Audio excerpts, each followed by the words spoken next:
Hello guys, for video today guys, nag-pressure ko pala ako ng bulalong beef po guys.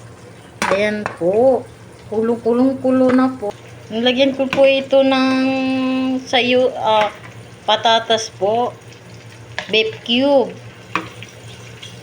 Palambutin mo lang yung patatas. Ayan po, malambot-lambot na. Tapos guys, lagyan ko ng repolyo or cabbage, pichay, butchoy. Ayan po.